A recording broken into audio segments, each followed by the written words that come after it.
Ever felt like you're drowning in a sea of travel blogs and packing lists, just trying to plan a trip for yourself? Mm. What if we could boil down all that information into the absolute essentials for an amazing solo adventure? The stuff that really matters. That's exactly what we're diving into today. Welcome to the deep dive. We sift through the noise to bring you the core Yeah, insights. cutting through the clutter. Right. And this time, our source is a really interesting personal guide crafted for solo travelers. It's packed with practical advice, vivid examples, mostly from journeys across Asia. Okay, so like a real hands-on guide. Think of it as your shortcut to feeling truly prepared. So our focus for this deep dive is navigating that, well, sometimes intricate process of planning a solo expedition. Mm-hmm. We're here to extract the key considerations, offering actionable knowledge so you can confidently set off on your own explorations. Okay, let's unpack this. The guide starts with something fundamental: establishing your travel goals. It's not just about picking a place on a map, is it? No, not at all. What's fascinating here is the emphasis on really tuning into what you hope to get out of the trip. Right. It encourages you to think beyond just the destinations and consider the experiences you crave. What do you want to see, do, smell, even taste? So getting specific about the senses. Yeah, consider how aligning your travel with what truly excites you can significantly boost your satisfaction. Right. It's about identifying those core drivers. And it makes a great point that even a simple desire like, I just want to go somewhere different, that's a perfectly valid starting point. Absolutely. It also touches on how different people approach planning. Some love detailed itineraries, others prefer a more flexible approach, maybe even joining tours as they go. Which makes you wonder, what kind of traveler are you? Exactly. And that leads to an important point about self-awareness.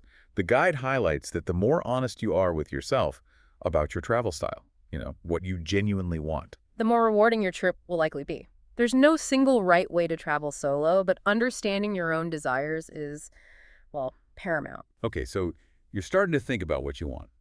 Yeah. The next area this guide explores is understanding your personal risk comfort zone. This section really hit home for me, actually, Oh, yeah. especially with that opening story about younger Arooka and those devil rapids. Ah, yes. What resonated with you about that story? Well, it's such a clear illustration of the gap between what you think you can handle and your actual capabilities. Right, the potential downsides of pushing too far. Exactly. The guide uses it to introduce the vital idea of assessing your tolerance for different kinds of risk: physical, environmental, even social situations. Yeah, it prompted me, too, to consider how do you practically gauge that for yourself? That's a key question.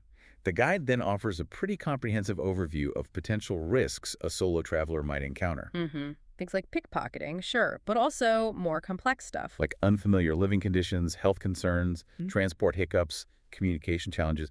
Think about these not just as a list of dangers, but as a spectrum of situations that might stretch your comfort level. Where do you draw your personal line? A wide range definitely makes you think beyond the typical vacation mindset. Yeah. And it's interesting how the guide contrasts embracing risk with choosing more comfortable guided travel. Yeah, it's not about one being superior, but about recognizing that solo adventure doesn't have to involve unnecessary danger. Right. Precisely. The core takeaway here is self-knowledge. Understanding what challenges you're willing to face, not just for the thrill, but also in terms of potential difficulty, is essential for planning a solo trip that's both fulfilling and safe for you. So adventure can mean different things. Exactly. Adventure can be found at various points along that comfort spectrum. All right, you've got some goals and a better sense of your risk appetite. Now it's time to start mapping things out. The guide moves on to choosing a route and those initial planning steps. What's interesting here is how straightforward the first step is, deciding on your destinations. Just start somewhere. That's right. The guide suggests starting broad. Are you thinking of focusing on a single place, exploring multiple locations, delving into a region, or perhaps tackling an entire country? Okay. Use a helpful example. Vancouver to China, then Thailand, then Nepal, before heading back to Vancouver, gives you a tangible framework. It does, a real starting point. Yeah. And then it emphasizes creating a preliminary route and actually looking at a map to see how these places relate geographically. Which makes so much sense for the practicalities of travel, doesn't it? Totally. Logistics matter. Absolutely. And then the guide introduces a really useful tool: planning with tables. Ah, like a spreadsheet approach. Sort of. It suggests a simple structure: columns for country, why you want to go there, which city, and what you want to do. Okay. Examples like China, see a panda, find stinky tofu, Great Wall, eat a cat. Yeah. Well, they really help make those initial desires more concrete. Huh. Yeah, the eat a cat definitely raises an eyebrow. It highlights the incredibly diverse experiences, even if not on everyone's list. But I see how that table format helps organize initial thoughts. Mm-hmm. The guide also discusses different travel styles, like quickly moving between locations versus settling in one place and taking day trips. How does that impact the overall trip? That's a good question. Importantly, it significantly impacts your budget.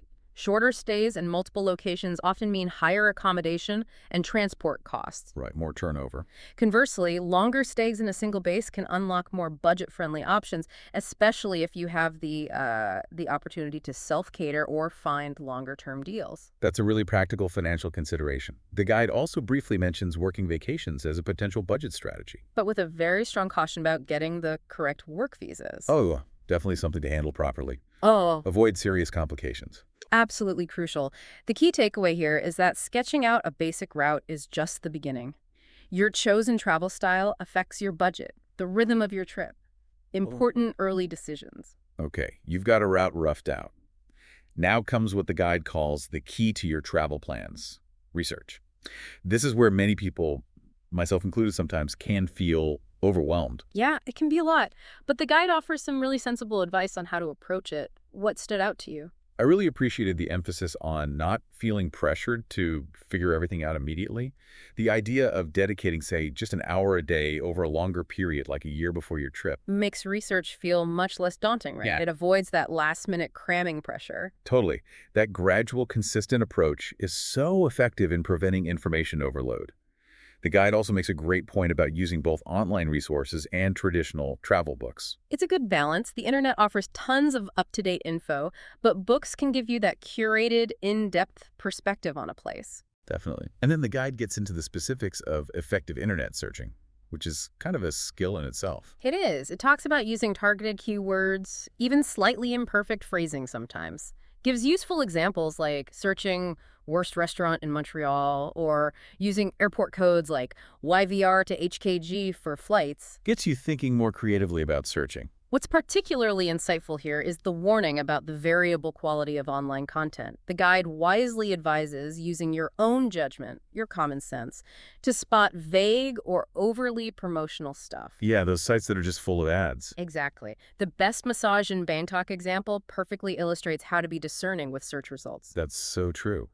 And the advice to pay attention to the website's URL, the domain name, as a clue to its reliability. Really helpful. It is. It also recommends using a variety of search engines and online tools, not just Google. Maybe DuckDuckGo, mapping apps, hotel sites, official tourism boards. Cast a wider net. Absolutely.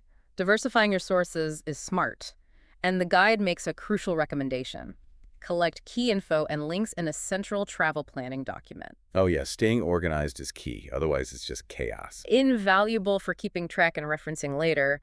And it also encourages reaching out to others for their travel experiences, especially if they've had good trips to where you're planning to go. Right. Tap into that network. So the core takeaway here is that thorough strategic research, using diverse sources, and taking your time. It's absolutely vital for a well-planned solo adventure. Okay. Building on that foundation, the guide gives some basic but essential notes on key elements, starting with finding a place to stay. Yeah, it covers a range of options. Hotels, hostels, B&Bs, Airbnb, guest houses, even camping sometimes. What practical advice stood out to you in the housing section? The down-to-earth reminders for each type.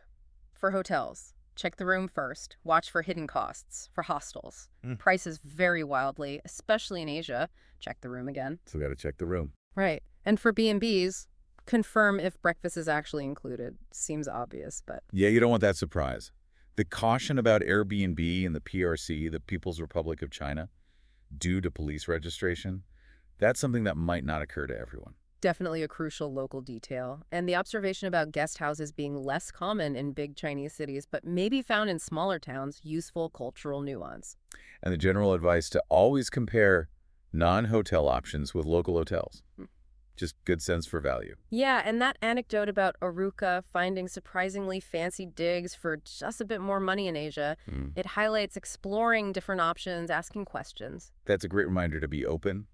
But the really crucial piece of advice for me was getting the accommodation address written down, both in your language and the local language. Oh, absolutely. That tip about using a business card for taxi drivers is gold. Total gold. And the heads up that taxi drivers might not always know the way or might take the scenic route. Haha, yes.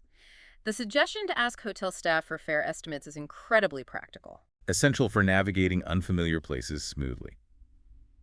Okay, then the guide shifts to air travel, mostly for those long hauls. Yeah, the section on flight prices points out that often frustrating reality of costs changing based on booking time, browsing history, all that stuff. Ugh, yeah, The idea that travel agents might get better deals, but it's not guaranteed, and booking locally sometimes can be cheaper if you wait. It's food for thought. it is. And the comparison of airport security in North America versus elsewhere is interesting. Practical advice, too. Non-metallic clothes, easily accessible bags can definitely streamline things. And finally, the rather blunt statement about aircraft seating, generally uncomfortable and shrinking. Yeah, something many flyers can relate to. Definitely. Okay, the last of these basic notes covers customs and local laws, a truly critical area. Absolutely vital for any international solo traveler. The guide hammers home the importance of researching and understanding local rules. What's legal at home might get you in serious trouble elsewhere. Yeah, you need to consider those cultural differences in legal and social norms. The mention of varying gender roles across cultures, important awareness point. And the straightforward advice about public drinking seems like common sense, but worth saying. Avoid trouble where you can. Yeah. The section on interacting with police offers a nuanced perspective. It does. Notes that in many places, police might not bother foreigners for minor stuff. Even mentions the potential for informal resolutions, the too stupid to know otherwise anecdote. Yeah, that story definitely highlights potentially different cultural approaches. But the anecdote about consulates and embassies not always providing immediate direct help, that was quite sobering. It is. Being denied entry, getting limited help. It challenges the assumption that your embassy is always your first call. Underscores self-reliance. That's a crucial reality check. So the key takeaway from these fundamental notes on housing, transport, laws, basically, proactive research and basic understanding can prevent a lot of potential problems. Big problem sometimes. Definitely. Yeah. Now, the guide walks us through a very detailed step-by-step research approach using Hong Kong as an example, coming from Vancouver. Steps A, B, C.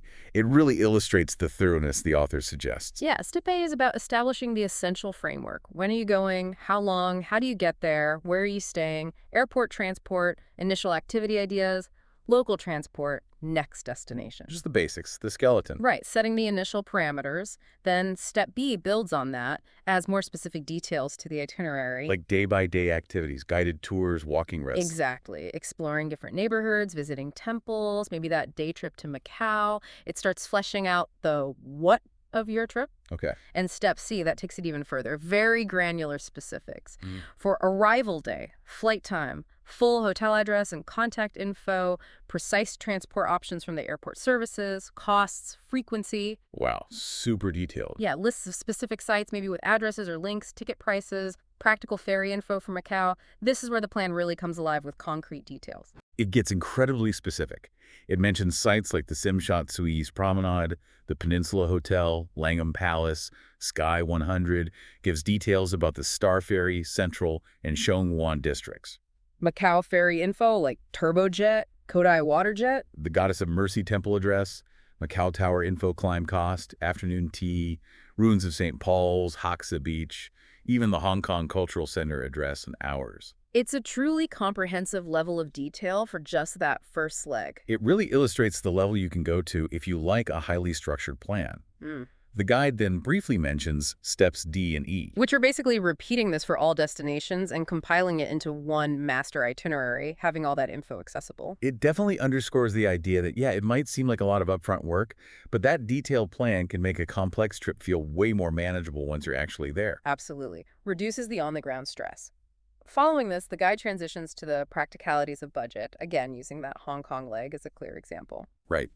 It breaks down estimated costs for major transport international flights, the Macau ferry. Includes an estimated cost for the week's accommodation. And notes no guide for Hong Kong in this example, plus a reminder about visa requirements for Canadians, none needed for short tourist stays. And importantly, it includes an estimated figure for travel insurance. But, crucially, It explicitly excludes expenses like food, souvenirs, attraction entrance fees, other incidentals. It's a foundation, not the whole picture. that's a vital reminder. It covers the big logistical costs, but not the day-to-day spending. The key takeaway: developing a realistic budget, even an initial estimate, is essential for a less stressful trip. Avoids nasty surprises. Definitely helps manage expectations. With a basic route and some research done, the next step is route planning and timetables.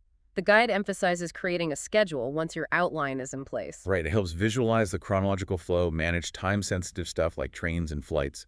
It uses that helpful analogy. Knowing the scheduled train times informs your decisions. Do you have time for one more thing, or do you need to head to the station? It's about framing your time. Exactly. The guide illustrates this with 2 example schedules for travel between Vancouver and Kamloops via Kelowna, showing bus and train times. And what's useful are the small, real-world notes included, Yep. like the caution about potentially unreliable transit in Kelowna or the Via Rail station in Kamloops maybe not being clearly marked. Those are the kinds of insider tips that save you time and frustration. The key takeaway: a detailed schedule helps manage logistics and anticipate potential challenges before they happen. Huge benefit. Once you have a solid plan, the guide strongly recommends a reality check and contingency planning, taking a step back, evaluating critically. Asking yourself those tough questions. Is this trip really what I want? Have I missed something crucial? Enough time. Yeah, the guide advises actually writing down concerns and then proactively brainstorming solutions. A proactive problem-solving mindset. It also suggests weighing the pros and cons of different parts of your itinerary. Is it worth the time, money, energy, and crucially identifying potential obstacles? The what ifs. And developing backup plans, like, okay, if the taxi doesn't show, what's plan B public transport? Have that figured out. I also found the suggestion to explore online classifieds like Craigslist or Kijiji to connect with locals for insights or maybe learn basic skills, like that Thai massage example, really resourceful. It is. But, as the guide strongly emphasizes, prioritizing safety and being super cautious when using those platforms is absolutely critical. Oh yeah, screen carefully. The key takeaway for this section: a thorough reality check and good backup plans are essential for navigating the unexpected smoothly and safely. Couldn't agree more. Now, before you even think about packing clothes, the guide dives into the vital topic of essential travel documents.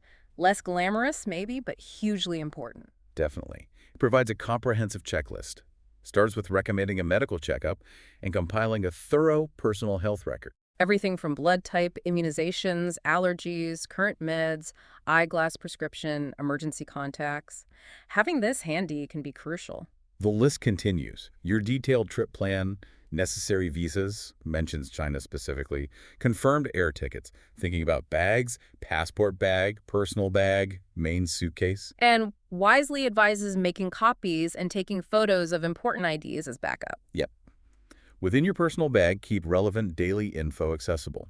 Hotel addresses in English and local script, maybe specific contacts like that Shanghai call center number or the China Entry-Exit Bureau address. Also recommends carrying a small amount of local currency and small bills for immediate needs on arrival. The checklist goes on. Everyday necessities, electrical adapter info, easy to forget, packing appropriate clothing considering climate and luggage limits, and of course the medical survival kit, which gets its own detailed section later. The anecdote about personal travel insurance is quite insightful. The authors experience limited high-end hospital options sometimes, but reasonable local care costs. Led them to question needing expensive top-tier insurance.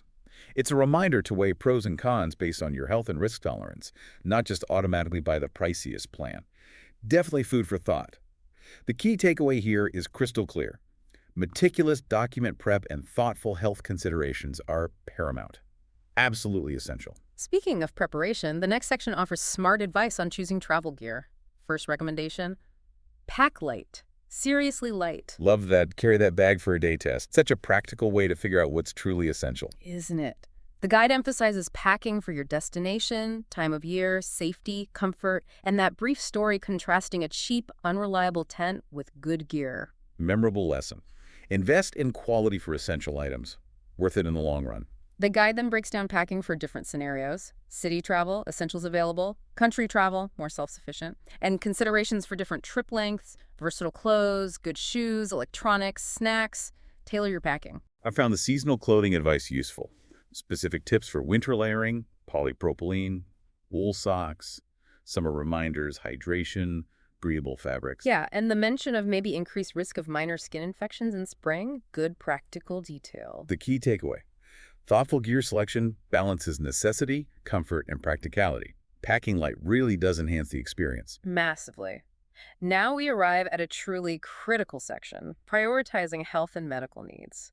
The author starts by emphasizing how different environments affect your body. Right. Temperature, humidity, it can be a shock to the system. What's clear is the author's background in survival training and an open mind about different medical approaches. But they stress, for most travelers, prevention is key. Proactive self-care. Hmm. Examples like diluted white vinegar for minor skin stuff, potential benefits of vitamin C. Exactly. The guide then presents very detailed lists for different medical kits: a day kit, a short duration kit under 6 months, and a longer-term home kit. Incredibly thorough. Categorized by skin care, various ailments, wound care, foot care, throat-lung issues, covered conventional and traditional remedies. Really comprehensive. The detailed discussion on pollution masks is particularly relevant for many destinations now. Clarifies that basic surgical masks don't do much against fine particles. Dives into types of pollutants, sources, health effects, protection levels like N95, NOS standards. Even includes PM 2.5 limits for context, like China's 75G Morovale. Empowers you to make informed choices. And that personal anecdote about bringing personal penicillin due to quality concerns underscores the level of preparedness the author suggests, especially with pre-existing conditions. Yeah. Finally, there's a list for a very basic survival kit, recommended to carry always. The overarching takeaway from this extensive section: proactive health steps and a well-thought-out medical kit tailored to your trip are absolutely essential for a safe, more comfortable solo journey. Totally agree. In today's world, electronics are a big consideration. The guide dedicates a section here. Camera device is practical. Compact often suffices. Question needing super high megapixels. Think about your actual needs, right? The reminder to pack only essential electronics and all necessary accessories: cables, chargers, voltage adapter, classic but easily overlooked. So easy. The concept of a travel office, laptop, mouse, storage, and even a backup emergency office on a USB drive shows a very organized approach. And finally, that nice touch: pack some fun items for yourself, maybe small, culturally appropriate gifts for people you meet. Travel's about connection too. Good reminder. Key takeaway: be selective with electronics. Have backups for essential digital tasks if you can. Now, a paramount topic for solo travelers: security and staying safe.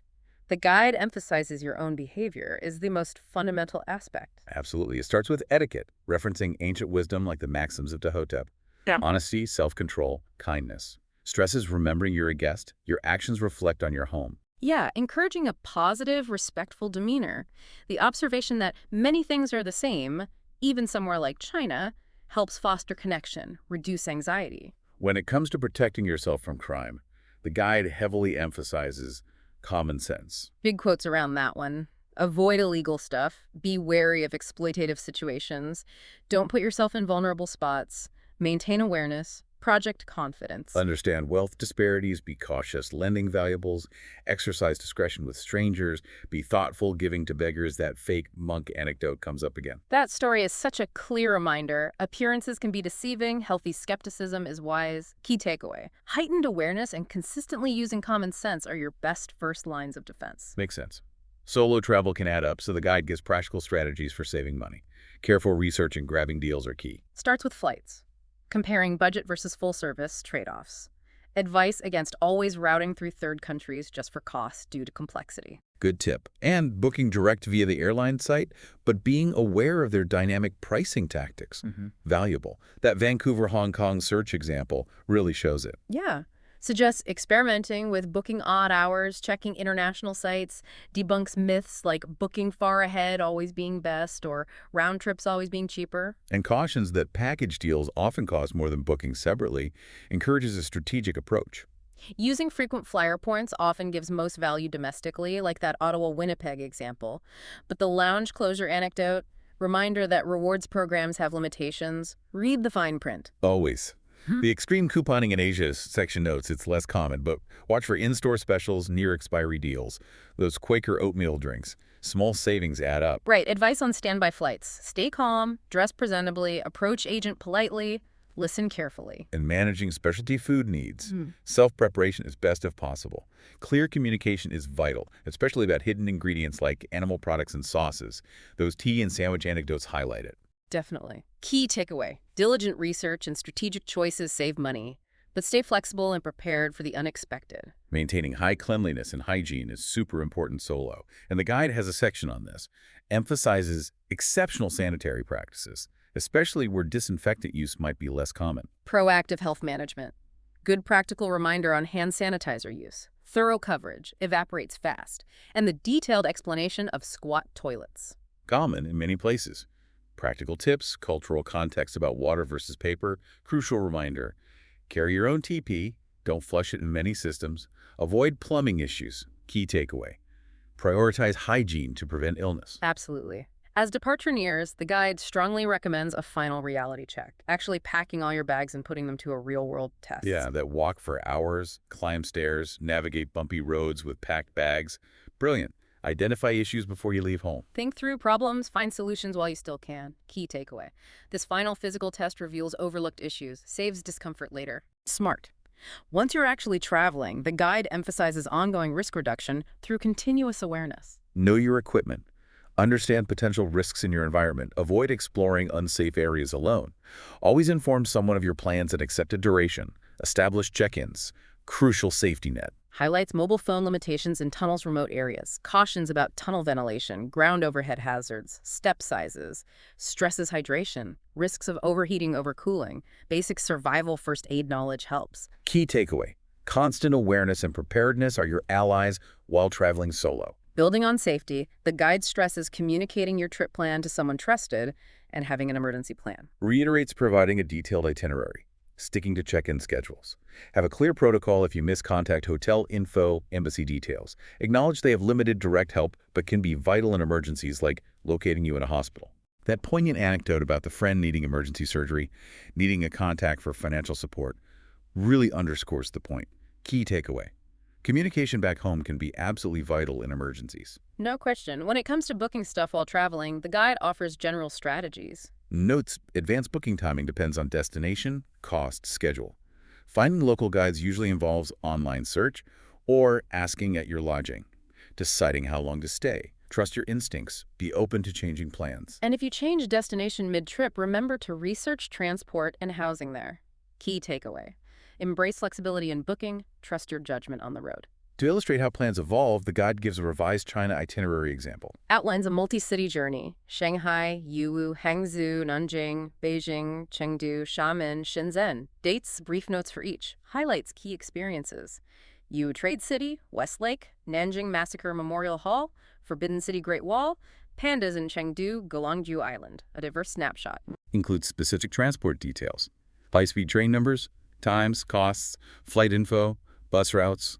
Lists hotel options, addresses, prices, booking sites like Swaytrip WeHA, mentions tour costs sometimes, even a visa note for Kinmen from Jimin. Emphasizes the blend of modern traditional culture, value of walking cities, People Square is a central point, shows how a flexible initial plan allows deeper exploration and adaptation. Finally, the guide concludes with overarching final thoughts and principles for solo travel. A mix of practical advice and philosophy. Be positive, patient, things take time, respectful, set realistic goals, organize and plan meticulously.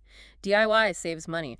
Don't fear chaos, go with the flow. Be mindful of time finances, prioritize safety, use common sense. Ends with positive affirmations. Core message, be patient, understanding, calm, flexible, and always have a plan. The very final section underscores organized information. Carry docs in a waterproof bag, separated, daily, longer-term, emergency. Have travel plans accessible in multiple formats, print, email, USB, next day or two handy. Maintain a comprehensive contact list. Useful people, emergency info, easily accessible. Keep a gear list for packing customs. Create a personal medical guide with all health info emergency contacts. Key takeaway is abundantly clear. Well-organized information is absolutely essential for a smooth, safe, less stressful solo trip. Empowers you to handle things. So as we wrap up our deep dive into this guide for solo travelers, Wow, we've covered a lot of ground. We really have. From that first spark of a travel goal right down to the nitty-gritty of safety and being prepared on the road, we've aimed to distill the essential knowledge you need to, to embark on your own adventures with more confidence. And we truly hope that for you, our listener, this deep dive has provided a structured, manageable way to think about planning a solo trip. Extracting those actionable steps and insights so you feel more empowered and ready for your own explorations. Without feeling totally overwhelmed by all the info out there. Exactly. Now, as you maybe think about your own travel dreams, perhaps take a moment. What are, say, the top 3 experiences calling to you for your next solo journey? Yeah, what do you really want to see, do, feel, learn, and maybe reflect on what aspect of planning feels like the biggest hurdle right now, and how could you break that down into smaller steps? Food for thought. The adventure awaits.